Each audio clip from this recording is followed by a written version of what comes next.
Welcome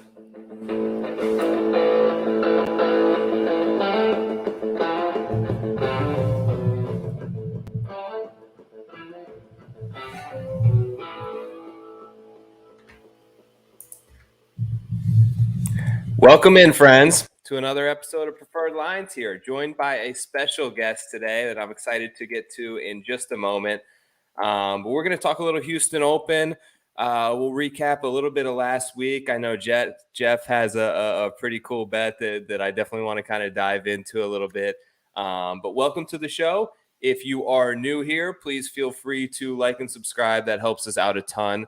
So with this whole StreamYard thing on Twitter now, the chat or the comments, I don't see them anymore. So if you could do me a favor, if you are in here, feel free to hop over to the Preferred Lines YouTube page. If you just type that into YouTube and type your comments in there, if you have any questions for Geoff or myself, I'm sure we'd be happy to answer.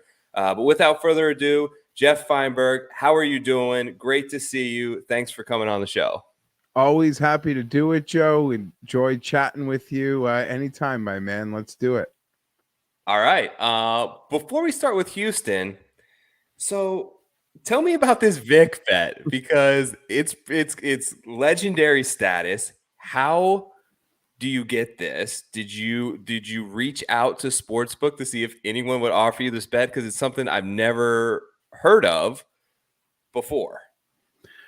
Okay. For starters, yeah, like quickly, Will Hill, which is a book that's in some states, not others, but in Canada, as some people are familiar with, we get some of the English books, like where I guess I don't know why, but we've had lighter rules over the years. So some of the British books. So we've always been able to use British Will Hill. And in the last couple of years, they advertised this thing on Twitter where you just use the hashtag your odds and you can request a bet. So I guess I did that and I requested the bet, and it got to the point where I was doing it enough and they had gotten wind of me. And by enough, I want to say I went to the wheel with this thing like 8 to 10 times. I didn't start at the beginning of last year. I don't even think I was doing this at Torrey Pines, and probably not even till like after the play. Like we were I think past the halfway point where the first time I'm like, no, I'm going to start or trying to make this bet. So at the moment, like I'm very, like anyone joking that I just got even, like, no, like it was a 75 to 1 and I probably did it like max 11 times, roughly the same stake. So no, very much came out on top. But yeah, so it got to the point where I became friends with someone at Will Hill, friends like in the internet sense, Joe, where it was like just DMs now. I was like, bro, throw it up. And I'm like, I think you guys are laughing at me, but I need it again. Like when Vic played, he doesn't play a ton. He's not like Sung J M, but he's a young guy. He played enough. So I made it, and he won, Vic, by a field goal. So it was a special request. I never requested. I've loved a lot of players like Dustin forever. I've never had this vibe that I need to bet Dustin and I need to bet him to win by 3. Victor Hovland, literally, and I've spoken about it since with Pat. We started talking about it, I think, on our season preview show last year, that this guy has these very like early Rory McIlroy like vibes. Like wins are not just going to be wins. They're going to be throttles, like touchdowns. Like, you know what I mean? Kind of. We're not going to go to the finish line.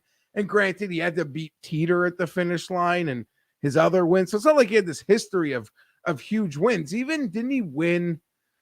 Did he win right out of? He withdrew and then went to Germany, right? He withdrew from a big event because something got in his eye. Oh, it was the U.S. Open, right? Yeah, and then he went to Germany, and did he win that at like 8 or 9 to 1? I think he did.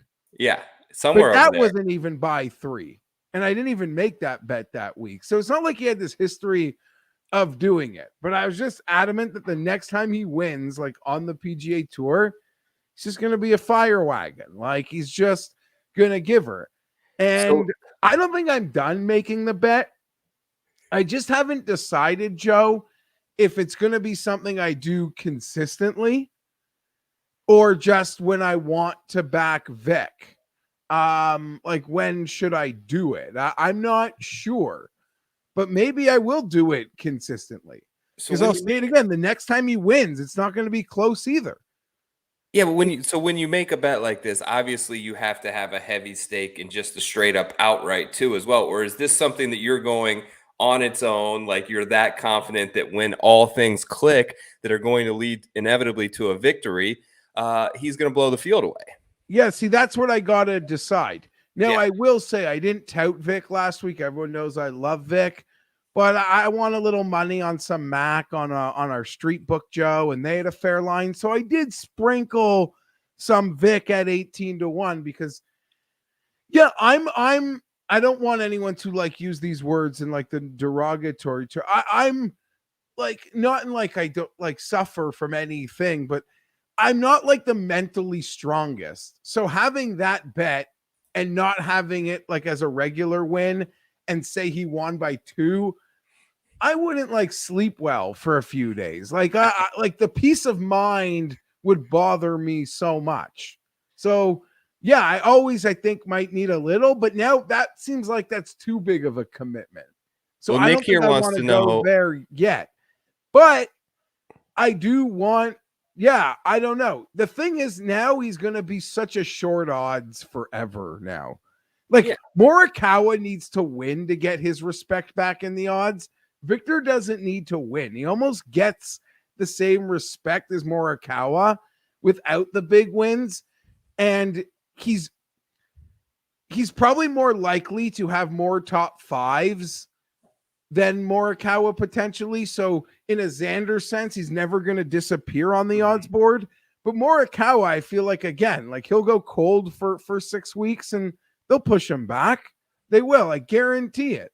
But yeah, I don't know. I've said a lot, but anytime I bet Vic to win a tournament now, I guarantee it's going to be like a 75-25 like split of the bet. Yeah. 70-30. Vic's not going to win a major by a stroke either, Joe. It's going to be like Rory, where he won that U.S. Open on it, felt like he playing a different course.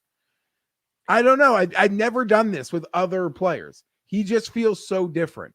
Like when he wins, when it clicks, when he brings his A game with like a matured, improved, like think of where his chipping went in a year. Like, holy jeez.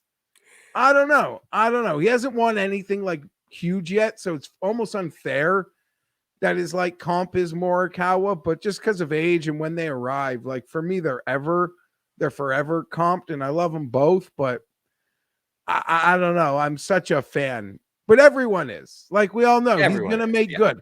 He's gonna bring the orange into Butler Cabin that Ricky never could. Like he's gonna make good on it. He's gonna be that smile that won the big one, that wins a lot of them. Like I'm there. I can't be talked off that. And it's not even a bold claim, right? Like, thanks. No. Like, yo, man, yeah, Victor's gonna win so many big tournaments. Like, that's not a hot take. That's just what's coming.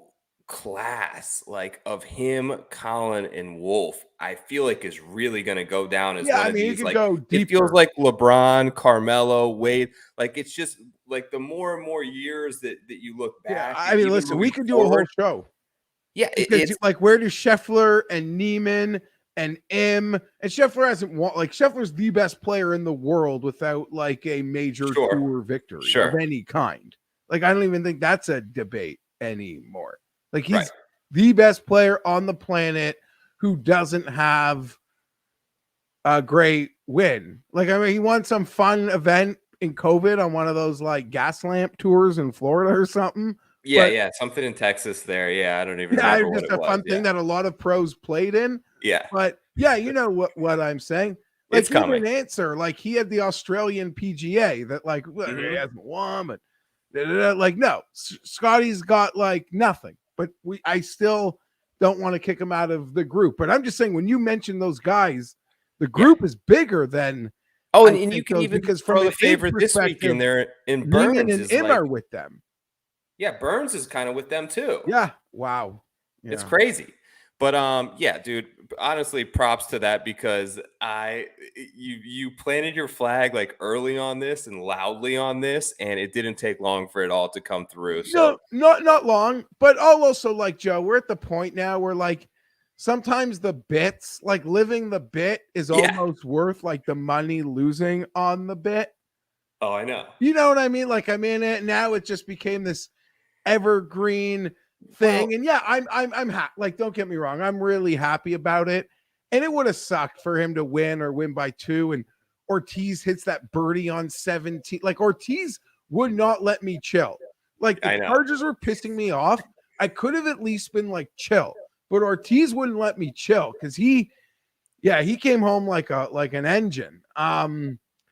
Well, yeah, I don't know. Scotty made a bad double, and it kind of Yep. felt like, "Come get me, guys!" Like, I know. come, It's come. funny you mentioned Yeah, that because we do like, and you've obviously done this for a long time. I'm relatively new at this still, so it like it's funny though how you mentioned that how you know things change, right? But you give a take on the internet one time, I mean, like and committed. and it's like permanent, and you're I'm like not glued even to it. allowed to say nice things about Justin Rose anymore because it's But like a I'm bit. like, I'm Like, in this bit now with me where it's like everyone Sunday night is like Brooks, Brooks, Brooks. It's 30-1, Brooks, Brooks, and we'll get to it. But it's like I'm almost expected, and I feel obligated to bet Brooks. But anyways, we'll get to the odds here in 1 second. Let me living the touch real bit, quick on our bro. It's like sponsor a of the wrestler, show. like living the gimmick, man. Sometimes That's it, dude. Jock Market sponsors this show. Great people over there. Use the promo code below if you haven't signed up. So there's this guy, Geoff. His name is Austin Blasky. He follows you. He follows me on Twitter. Great kid. This is an honest, like for anyone in here and who hasn't tried Jock Market yet and has access to it, this is an honestly got a true story on him. He started with a $20 deposit on there. He was the first person on Jock Market this past week to ever surpass $1 million in trades, which is insane. But it sounds insane, but he built that thing up to where he's got a couple of grand in there, and he's playing every event every week. He's playing every night of NBA, and you dump in 3,000 in trades, and you get back 2,500 one night, and the next night you get back 4,500. But he's slowly built this thing up. A lot of people are truly really enjoying the app. I think it's a ton of fun. It's a great way to sort of get involved. Check them out if you have not yet. I'm going to bring up now, Geoff, this sort of odds checker grid, and they've been great. Did you know, Geoff, as of 9 days ago, sports betting is legal in Florida? I didn't know that, but Yeah. that's great. That's great to hear. So we're starting to get some of these odds. I will bring them up on the other screen here, but some of these books are starting to trickle into the great state of Florida. I'm eagerly awaiting DraftKings and FanDuel. We've got the Hard Rock down there, but you know, Odds Checker has obviously been good to both of us, so I want to show them a little love here. It's a great place to sort of odds shop and price shop. Top of the board this week, we mentioned a couple of these names already: Sam Burns, Scotty Scheffler, Cam Smith, Sungjae Im. A couple of players with recent wins in there. And then you sort of get to the names I was kind of thinking would be at the top, and Finau, Koepka. Ortiz actually, I believe, just withdrew right before we kind of went live here. So he is no longer in the field to be the defending champ. Anything stick out to you? Any early leans? Are you looking in any particular direction at the top here? Yeah, so I've started to plant my flags. For the most part, this 25 and under range I have avoided. I mean, if Sam Burns is a wagon, then I guess like we're just in for it. I'm just not here for Sam Burns as the favorite. Now it's always fun when the favorite starts at essentially like 18-1 and or sorry, 15-1. Not so bad, but I'm not here for that. The field is too strong. Scheffler, it'd be nice to be part of his first win, but to me, he's just as likely to win a big event with everyone at 60-1 as he is this. Like almost in that Finau sense, who finally cashed Northern Trust at 60. There are lots of events where it was 18 and you felt like it was his time. Sure. Right. I'm just not there. Cam Smith, sneaky, popular. People like him. I'm not there. Him is a guy who I haven't paid enough attention to, but seems like he could just be that Bermuda beast. So yeah, I don't know. A lot of attractive situations. I am more staring a little farther back. I haven't pulled the trigger on Finau, but I do feel like he's a player I really do like, and I do think the number is pretty fair at 28-1. There were some early 30s that I missed just being lazy, but I can make the case like second most talented player in the field. Funny, I'd probably say Brooks Koepka is next. And Joe, I don't share your affinity for this every time. Brooks, I don't know. I guess I will admit that I was forgetting how well he played here last time and that he was involved in sort of a big redesign. But Brooks telling me he's hitting buckets, that's like the ultimate red flag. And people use that as a reason to go bet on Brooks. If Brooks is telling you he's hitting buckets, that's essentially Brooks saying it's the fall. It's a goddamn preseason. Like, because he sees himself as like a macho alpha big four sport athlete. And they have preseasons. And he knows what he's got to win. And I don't know. Like, he hit at Phoenix at 50, and that was awesome. And that felt like I had to be there.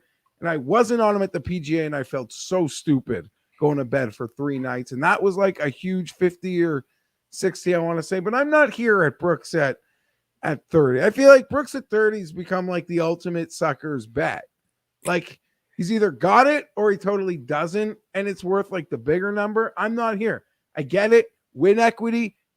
You could tell me like I outright win bet, whatever. I get that. Yeah. And I'm not, what's my big fade? I'm saying a guy that's 30-1 isn't going to win. Like, that's not a bold take either. But you could tell me the other way. I am just convinced that he has literally like it's a big four. He's a big four sport player. And he looks at himself like an NBA superstar, and it's fall preseason. Simple. Yeah. I agree with a lot of that. I did bet Brooks. The off the tee numbers have been really good, which is one of the key things that I sort of looked at this week. I love the fifth here last year. Sure, he sort of penned his name on some renderings and some drawings that he stared at and got sort of course credit on the redesign. I'm not putting much stock into that. I don't know about the practice thing. You're right. He's probably not out there grinding. He's probably just as likely to be hitting buckets of Mick Ultras poolside as he is hitting buckets of golf balls. But I still think that he holds one of the best win rates probably in this field. And, this sentiment here that David said, I'll kind of bring it up now, is like there's so much of this week that I've seen. Brooks at 30 is automatic, no overthinking it. I don't know. I don't share that, David. I, believe it or not, pass on Brooks quite a bit. I think that this setup is more in line with his strengths in terms of grinding out pars, in terms of difficulty, in terms of +3 being the cut last year is a more favorable number than -3. But I understand what you're saying, and I see the other side of the coin in that he's not flashing it, and he's told us, and he's relatively honest when he speaks, and he's told us that these events don't mean a ton to him. So I don't think that there's any rush here. I think that this number is very tantalizing and is just there to sort of suck everyone in the massive amounts of tickets.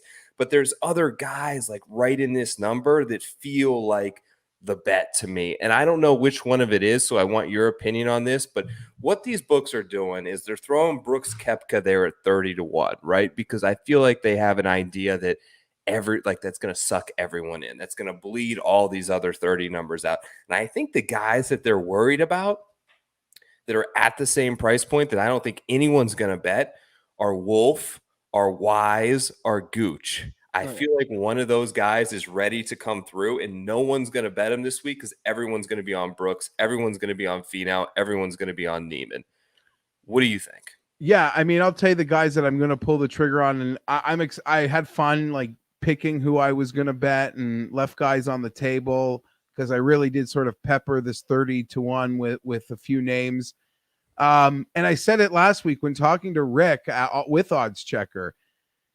And it's fine. Both Gooch and Wise had their moment, but I'm like, I look at this board and the books are just begging me. They are literally doing everything they can to say, don't bet Aaron Wise. Yeah. Don't bet Taylor Gooch. Like, that's how it feels. we're doing all we can to make sure you don't bet them. Because Yeah. I don't know how the casual golf bettor is going to go up to the window and bet them at 30 or 33 when they could bet the other guys. Mm-hmm. And I don't know how the guy who does it like us and like our viewers, the weekly grind bettor is just like, I can't do it. I can't do it. If I miss it, I'll get over it. But I don't want to admit, like, you're on to Brooks. I just have more faith that a guy like Hatton might be this. And not Brooks is better than Hatton. But I'm just saying this high level tour player, like flip switching. I have a more of a my gut is telling me like Hatton more so than Brooks. And I would rather lose money on Hatton. This is easy to say on a Tuesday, Joe, at the number I can get him this week and watch Aaron Wise win at 30-1 and I'll sleep fine. Like I'll sleep fine. But the books, it's like sometimes they do it with NFL spreads. They're like, no, they don't want us on the other side. Like they don't. They're begging us to not bet this side or this game with that spread. They leave me no choice. I can't do it. I can't do it. I can't do it. But Hatton and Scott, those are the guys in the 30s. And even Neiman's a guy that really I am considering. And I think I've bet on the last 2 weeks. So to bail, you know, sometimes I get paranoid and it's the fall. And sometimes I just want to pick my horses and ride them for a bit. And even like Patrick Reed at 45. But all these guys, Mav, Henley, I don't know. I think that's I don't know about. I mean, Henley. They're not trying to put us off of.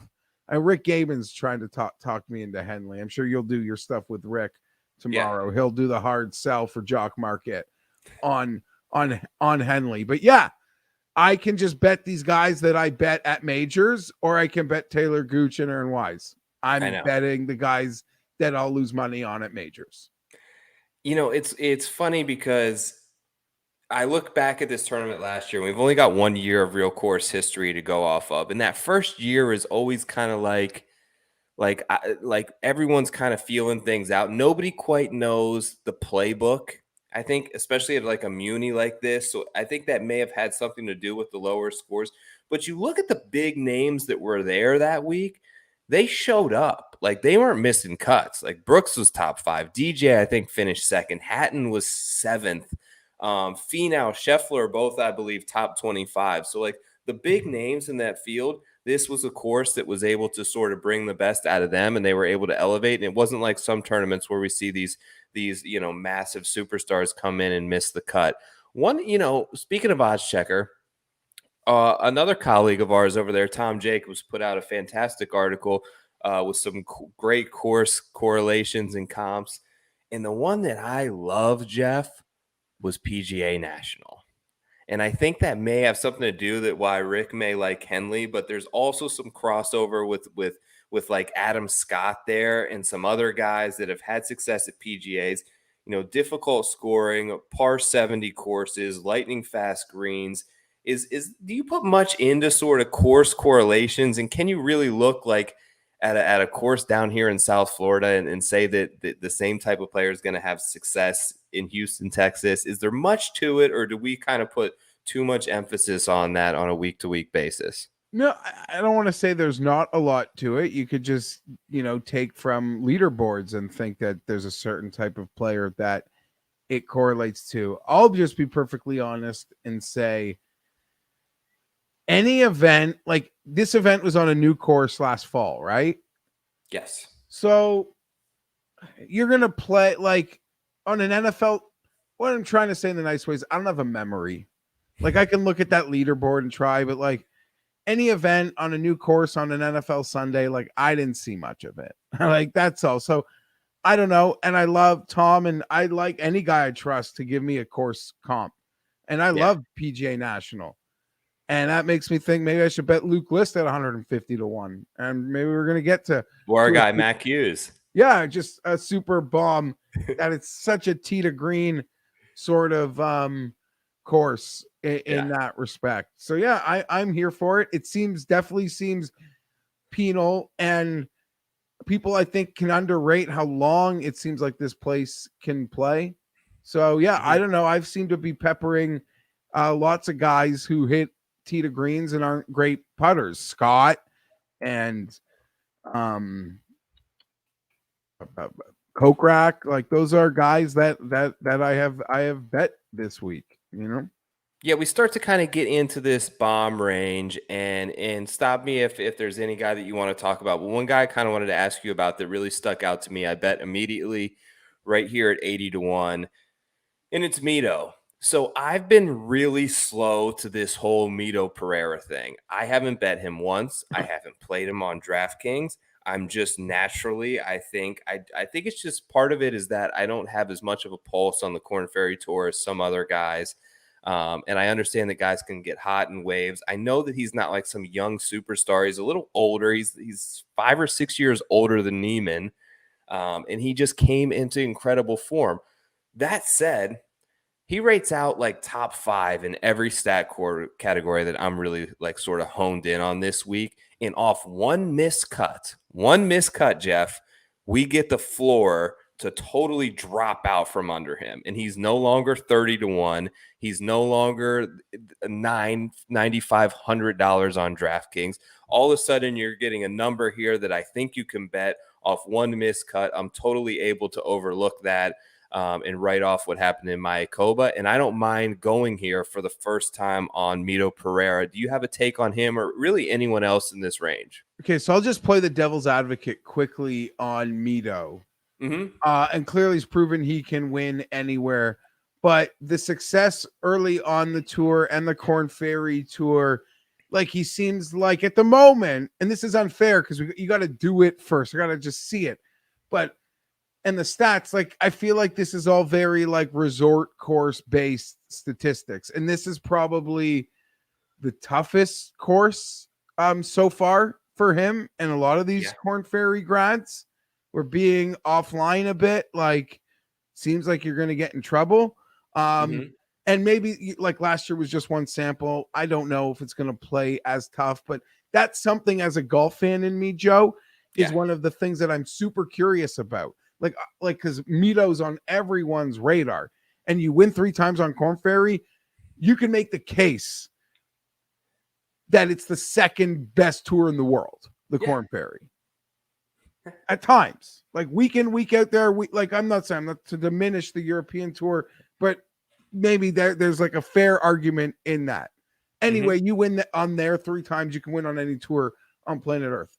Coming into this year, I'm super curious how he's going to play on the courses we deem as like the hard courses, because I know what he can do on resort courses. Yeah. Like both statistically on tour and an ability to win so far quickly and multiple times on Corn Ferry. So that's Right. what I would say on that. I'm not betting him. I'm not even rostering him, but I'm very interested in Mito. I'm not going to lie. I don't have a ton of action here.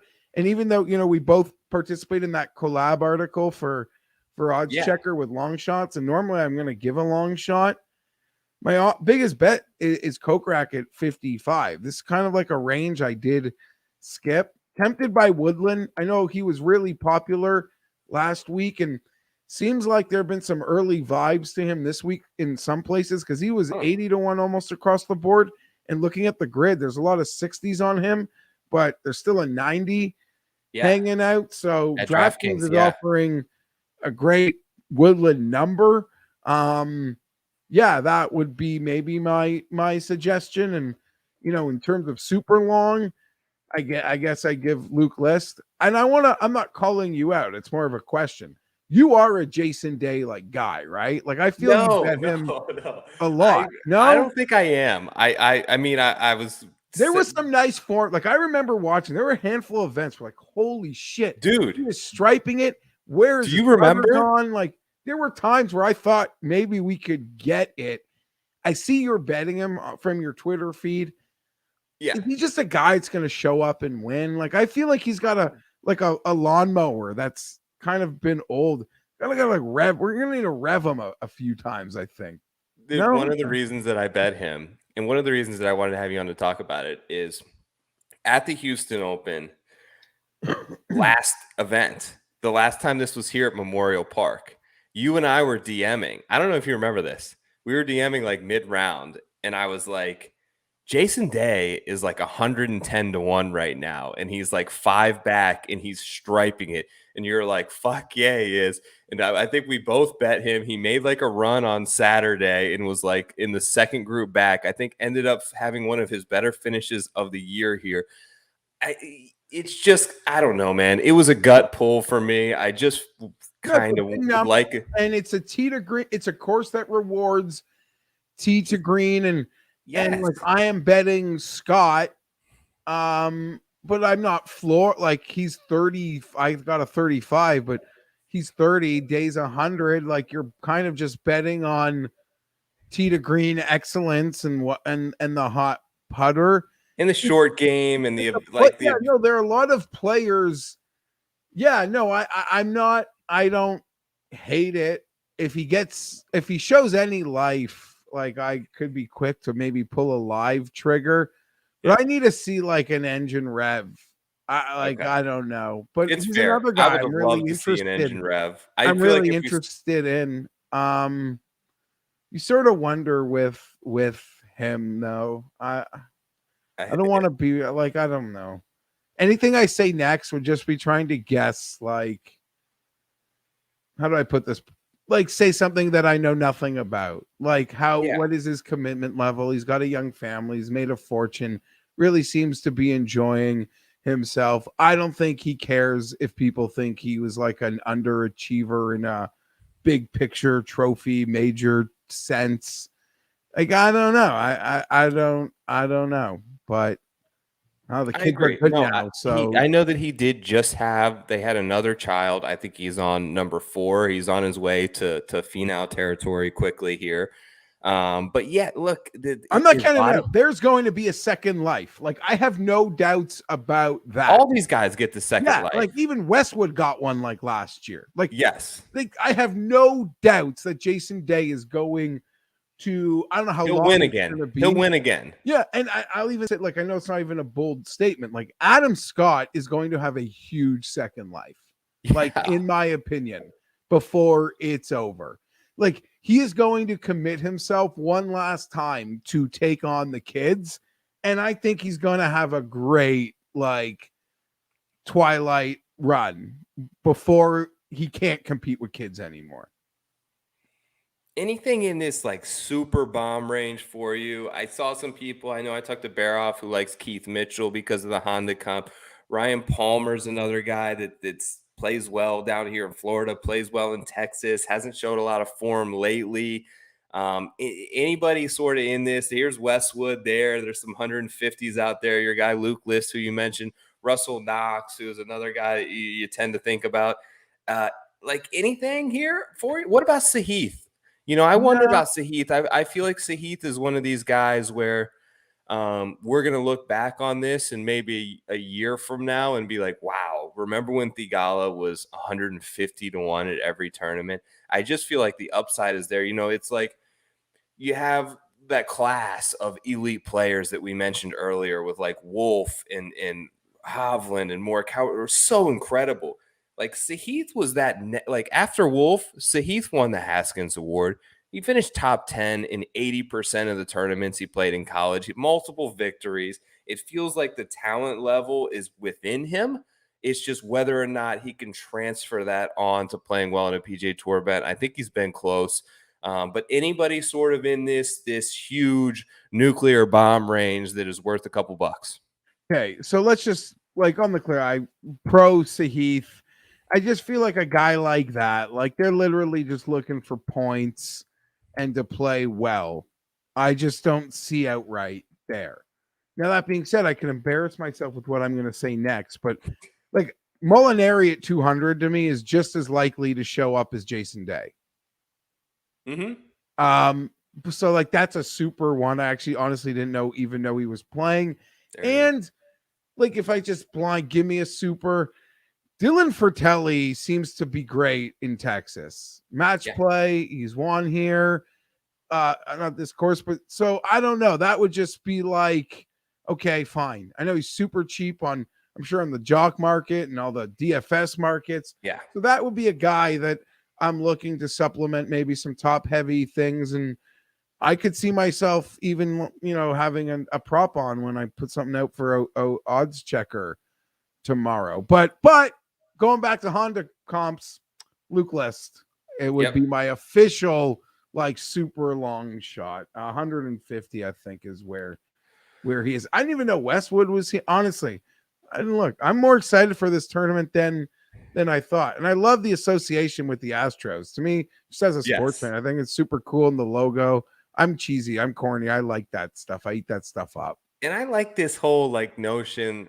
I don't know. There's something about me that's like, I just like the fact that it's at like a local municipal course. It's like $36 for Houston residents to play this course. I think it's very cool. And when we see PGA Tour stops not go to these super elitist, $40,000 initiation fee country clubs and stop at a place like this and have the best in the world kind of take it on and have the best in the world struggle. You know what I mean? These courses aren't these type of courses. What I noticed last year is like, they aren't designed, and I know that they rerouted some of the holes and some of the tee boxes were new for this event, but like these type of places aren't set up for these type of guys that hit it 330 off the tee and 500-yard par fives. It changes the way the course design is, and I think it makes it tougher on them.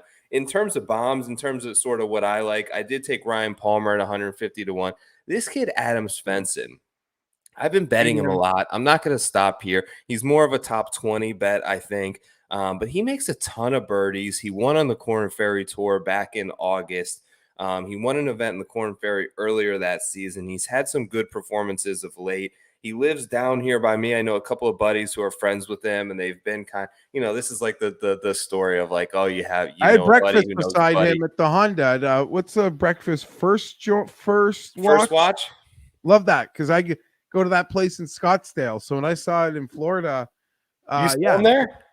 Pardon? You saw him there? Yeah. Dude, he's down here a lot. Harrington. And everyone tells that they play at a place with Svensson and McCarthy's there and Corey Connors is there. So there's multiple like PGA pros that play out of this place all the time in the events, and they're all like, Adam Svensson is like got next. Like he's beating all of these guys. Like, oh yeah, you look lower than anybody. A guy like that could literally make a living just showing up to courses like Chez Reavie, like, and saying, anyone want to play for money? And you take a look at the guy and you're like, okay, man, what do you want? Like, like, and then you're quickly like, here comes the 63. You're right.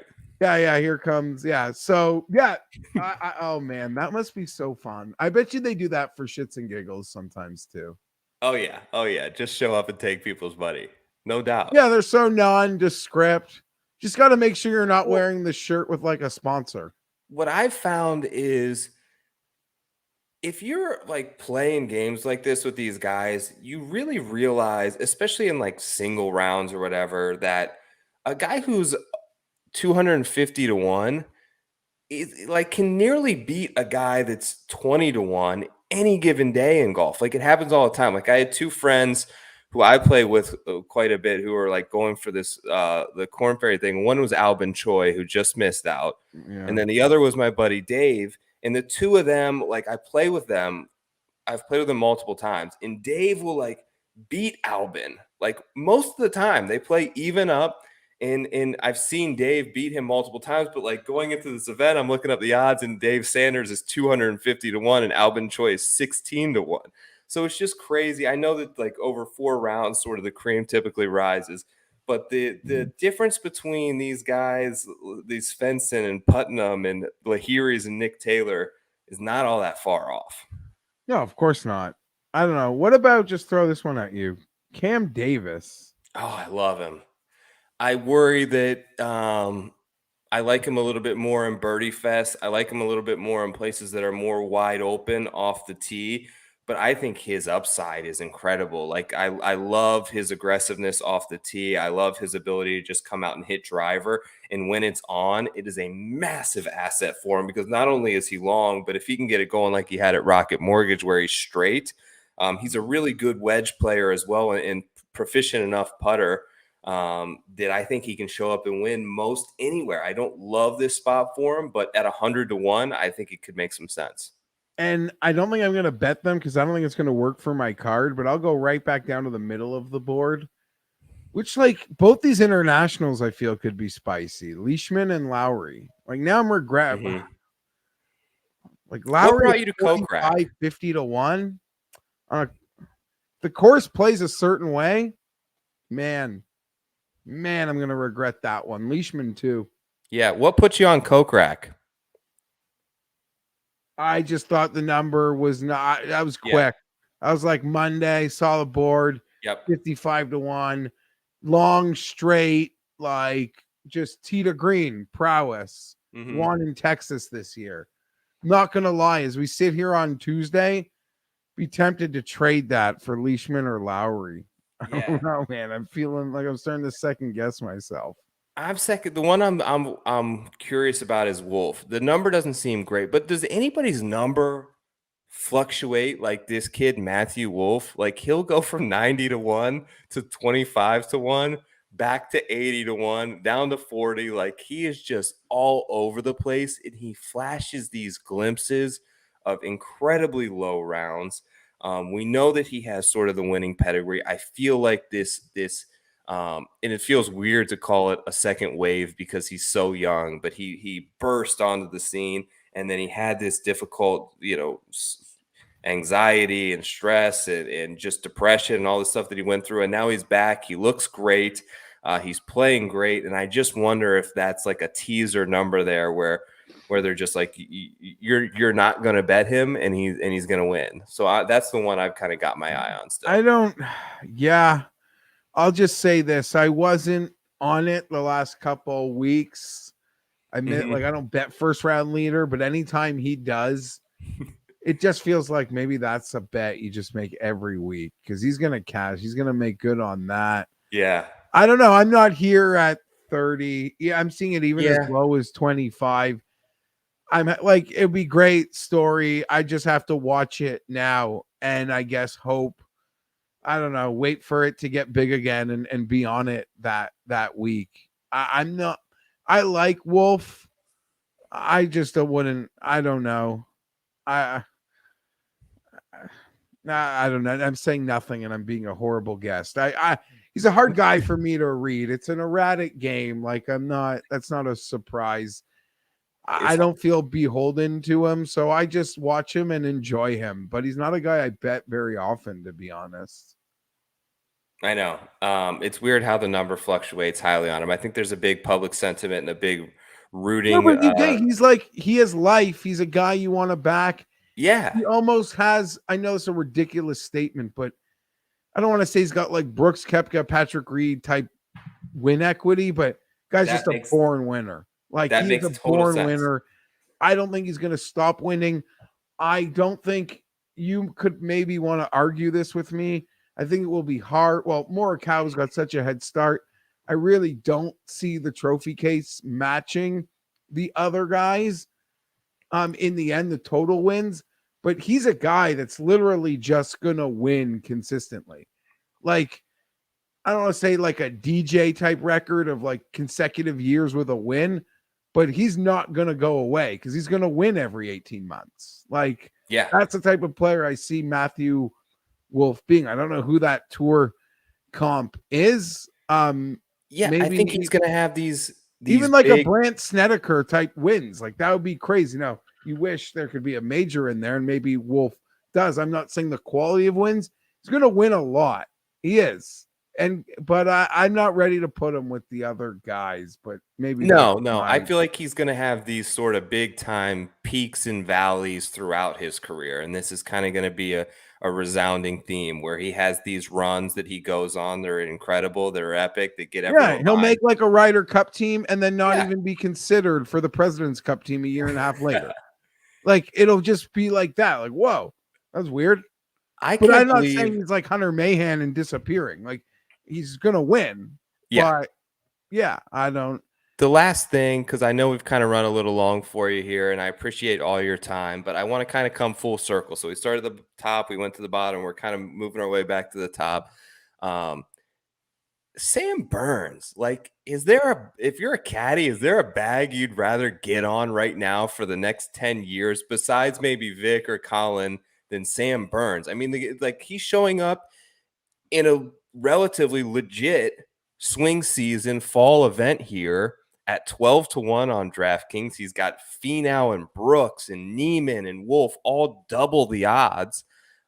What an incredible run this guy's on. Do you think this sort of continues? Do you see him contending in any major championships or continuing this sort of movement in this runaway train toward the top of the PGA Tour? I don't know what to make of it. I'm not here to like besmirch it, but I would I'm in say the same boat.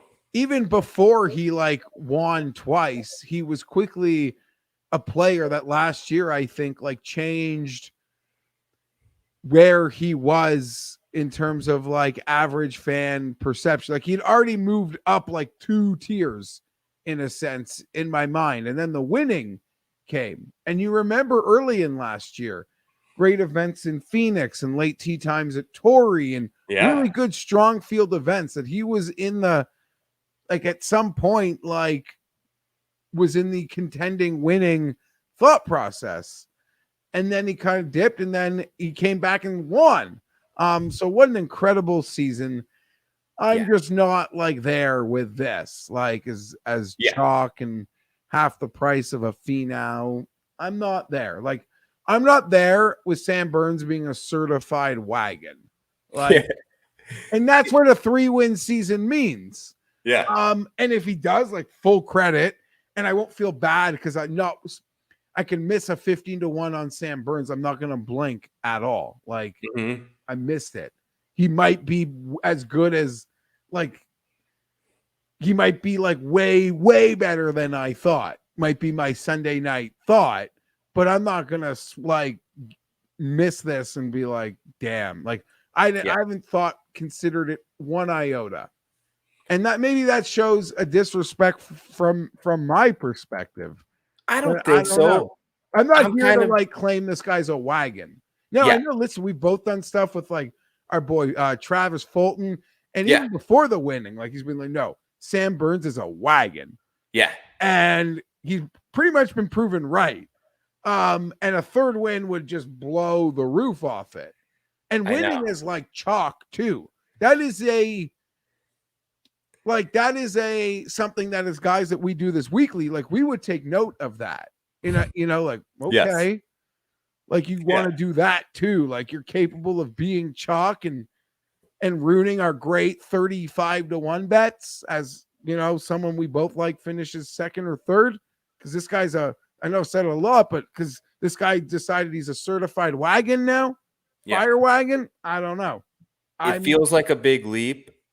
He's got a couple of like attributes though that are just swagger, swagger too, right? But not only swagger, like Geoff, he has every bit of that, and I agree. Swagger, attitude, moxie, but he's also got this like physical prowess of like the way that he's built, frankly, and like reminds me of DJ, reminds me of Rory, reminds me of Brooks, where he just looks like a fucking athlete out there.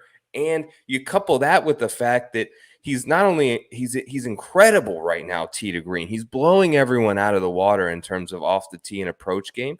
And like most of those guys who are great off the tee aren't great putters. They aren't great short game. Like he's like number 1 in putting right now. So he's doing everything so well. It seems like he's sort of really putting everything together.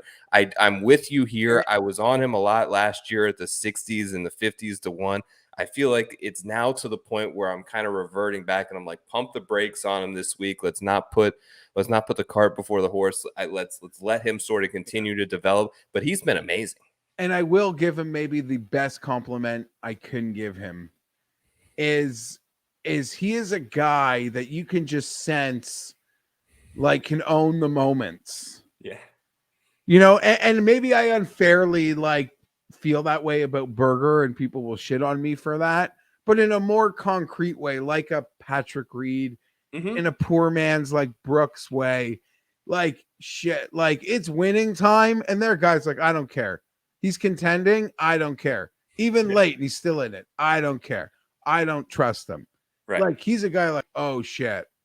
Like, you could have a bet on a great player, and it's like against Burns, and you're like, my guy's gonna have to win this because this kid's a wit. Like, he's got that. So when I want to convince myself in the future of betting Sam Burns, that is something you're probably going to hear me say in my spiel or a write-up. Like, he just has that winner's vibe that I get from the other players who win a lot.